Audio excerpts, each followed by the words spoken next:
Hello everyone, my name is Luis Ramirez and today I will show you how to use Mender to take advantage of the device twin feature of Azure IoT Hub. As a requirement, you will need a Raspberry Pi with Mender and Azure IoT Hub. If you don't have this, then you can follow the provisioning video that is on the link below. Then we are going to make usage of two Mender add-ons. The first one is the configure. This is definitely required. And the second one is the troubleshoot. But if you don't have the troubleshoot add-on, then you can use any other method of access, for example, SSH or a word connection.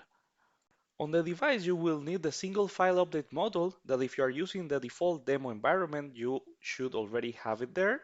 And then as dependencies for our application, we're going to need Python 3 and the Azure IoT Device Python library. More information in the description of the video. And in your workstation, you will need the Mender artifact utility and the single file artifact generator utility. You can get both of them by following the links on this video. So as part of the workflow, the device will get the device twin information from IoT Hub. Then you can modify its value from the Mender web UI. Mender will update its information in IoT Hub, and the IoT Hub will change the desired state into the device. Finally, this state will be reflected in the application itself. Now we're going to check that we have the required files. First, the artifact commit leaf, that's our state script, then the source code of the application, and finally the single file artifact generator that we downloaded previously. Now we are ready to check the code. Let's open the Azure Telemetry Device Twin.py. After you open this file, you will notice on the comments at the beginning of the document that this is based on an example provided by Microsoft. And then you can see some dependencies in the comments as well. Put attention on the telemetry send interval variable. You will find some functions. The first one is the create client. Please note in this function, we set the telemetry send interval from the device twin function from Microsoft.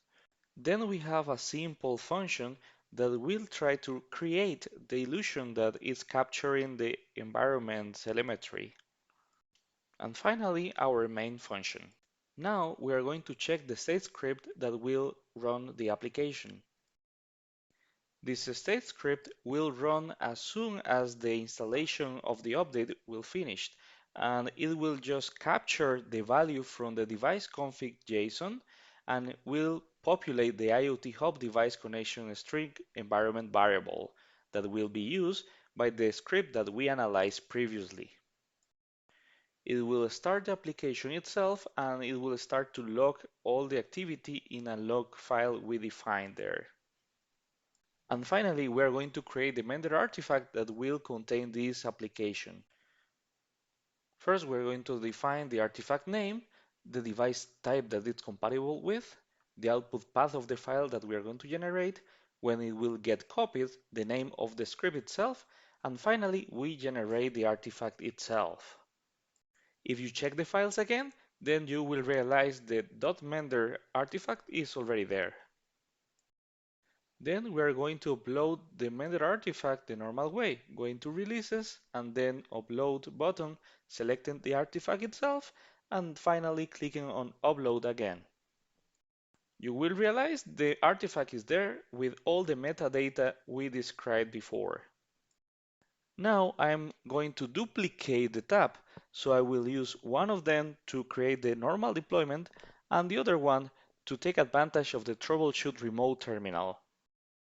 After opening the remote terminal, you can check that the file is there and you will realize it is not there.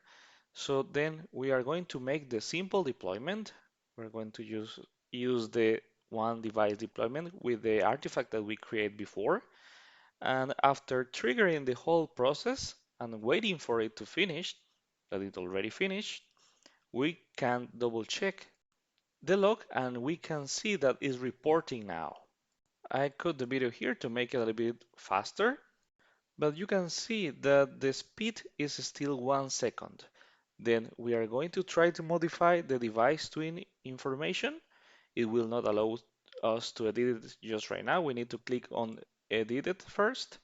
And then we are going to modify the send interval variable. We are going to set the value to 5. Please be aware that you need to use a JSON format. So don't forget to add the quotes.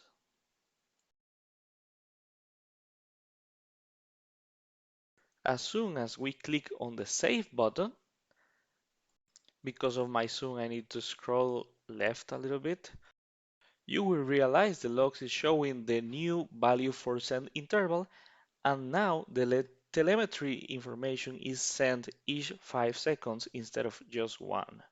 You will have the device twin benefits from the Mender UI.